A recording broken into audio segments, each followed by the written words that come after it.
दोस्तों, पूरी दुनिया में या फिर हम कहें इस पृथ्वी पर हम इंसानों का ही राज है। हम भले ही शारीरिक रूप से सबसे अधिक ताकतवर ना हो, मगर अपनी तेज दिमाग से इस दुनिया में रहने वाले हम सभी जीवों को या फिर इस दुनिया को अपने कंट्रोल में रखते हैं। यूं तो हम इंसान इस पृथ्वी पर लाखों सालों से अपनी हुकूमत चला रहे हैं, लेकिन हम आपको बता दें कि पृथ्वी पर हम इंसानों का हमेशा से राज नहीं रहा है, क्योंकि हमसे पहले पृथ्वी पर विशाल आकार वाले डायनासोर्स का राज हुआ करता था। इस विशाल आकार वाले डायनासोर्स ने करीब 14 करोड़ साल तक इस धरती पर राज किया। ये अपने समय के सबसे सफल जीव थे, लेकिन फिर ऐसा क्या हुआ कि इस धरती से डायनासोर्स का नामो निशान ही मिटा दिया। फिर इसके बाद कैसे इंसान अस्तित्व में आए, इन सब सवालों के बारे में जानने के लिए इस वीडियो को पूरा देखें। दोस्तों, डायनासोर्स बहुत विशाल आकार वाले जीव थे। ये खूंखार जानवर धरती पर रेंगने वाले जीवों के असल वंशज थे, और आपको जानकर हैरानी होगी कि इन्होंने पृथ्वी पर लगभग 18 करोड़ साल तक राज किया। उस समय पृथ्वी पर कोई भी ऐसा जीव या प्राणी नहीं था जो इनके सामने टिक पाता, लेकिन फिर पृथ्वी पर एक ऐसी अनहोनी हुई जिन्होंने इनका नामो निशान मिटा दिया। और उस घटना को हमें ठीक तरह से जानने के लिए हमें करोड़ों साल पीछे जाना होगा। डायनासोर्स के उस अंतिम दिनों को हमें करीब से देखना होगा। तो आइए चलते हैं आज से 65 मिलियन साल पहले। धरती पर मौसम सामान्य था,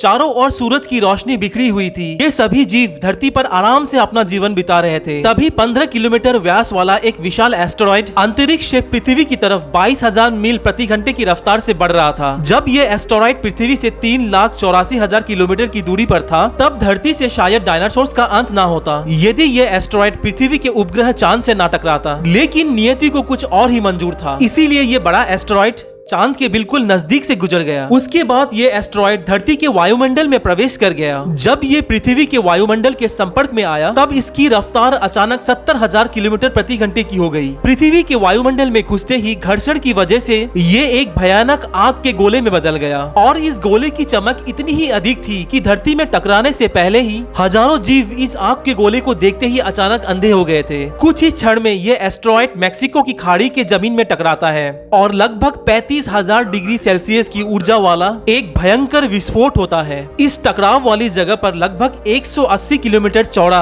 और लगभग 20 किलोमीटर गहरा गड्ढा बन गया था। इस विशाल आकार वाले गड्ढे से ये पता लगाया जा सकता है कि ये टक्कर कितनी भयानक थी। इस टक्कर से हुए विस्फोट से रेडिएशन इतना ज्यादा हो गया था कि इसके 800 किलोमीटर के दायरे में आने वाले सभी जीव एक पल में ही जलकर राख बन गए थे। 16 मिनट 40 सेकंड के बाद जमीनी टकराव की वजह से धरती के अंदर चारों तरफ 11.1 तीव्रता की भूकंप की तरंगे उठने लगी। इस वजह से समुद्र में विशालकाय लहरों का निर्माण हुआ, और एक के बाद एक सुनामी की लहर चारों तरफ बढ़ने लगी। भूकंपीय लहरों ने सभी सक्रिय ज्वालामुखी को बहका दिया। जगह जगह डायनासोर्स का विनाश शुरू हो गया। धरती के महाविनाश की प्रक्रिया आरंभ हो चुकी थी। इस विस्फोट के कारण धरती का तापमान 150 डिग्री सेल्सियस में बदल गया था, और इसका नतीजा ये हुआ कि जो जानवर विस्फोट की जगह से काफी दूर थे, वे भी गर्मी की वजह से मौत का शिकार बन गए। महाविनाशकारी घटना में पृथ्वी पर मौजूद जीवों 95% से भी ज्यादा आबादी लगभग पूरी तरह विनाश हो गई थी। लेकिन यह महाप्रलय किसी अन्य जीव के लिए फायदेमंद साबित होने वाला था। डायनासोर्स का अंत एक नई प्रजाति के लिए सुनहरा अवसर लेके आया। ये प्रजाति थी मैमल्स की।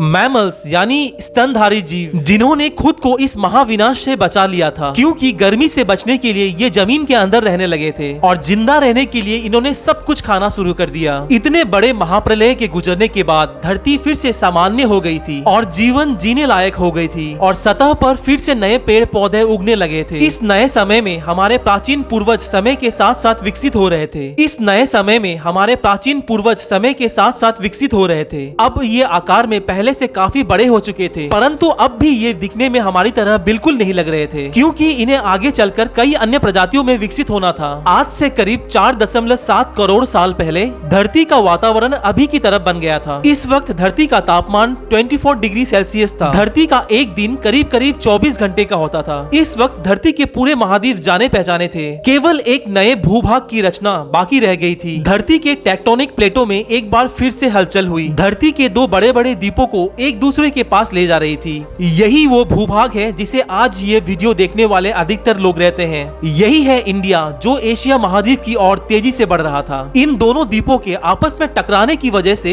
एक नए भू श्रृंखला का निर्माण हुआ और यहाँ है दुनिया की सबसे ऊंची चोटी माउंट एवरेस्ट। इस पर्वत श्रृंखला में गिरने वाला बर्फ आगे चलकर कई नदियों का निर्माण करने वाला था, जो दुनिया में लगभग आधी आबादी को पानी मुहैया कराने वाली थी। लेकिन इस धरती पर अब भी कुछ कमी रह गई थी। धरती पर अब भी कोई लापता था, वो थे हम मनुष्य। लेकिन परिस्थितियां अब बदलने वाली थी। आज से 40 लाख साल पहले अफ्रीका के पूर्वी इलाके में एक नए पर्वत श्रृंखला का निर्माण हुआ, ईस्ट अफ्रीकन रिफ्ट वैली। ये पर्वत यहाँ आने वाली मानसूनी हवाओं के लिए एक अवरोध बन गई थी और इस वजह से यहाँ के जंगलों में बारिश आनी बंद हो गई थी। इन्हीं जंगलों में रहते थे एप्स, जो हमारे पूर्वज थे। ये पेड़ के ऊपर रहते थे जहाँ इन्हें खाने की कोई कमी नहीं होती थी। इस वजह से ये हमेशा पेड़ों पर ही रहते थे। अब यहाँ समय के साथ साथ सूखा पड़ने लगा। बिना बारिश के जंगल पूरी तरह साफ हो गए और इन एप्स के लिए खाने की समस्या उत्पन्न हो गई और खाने की तलाश में इन्होंने पेड़ से उतरने का निर्णय लिया।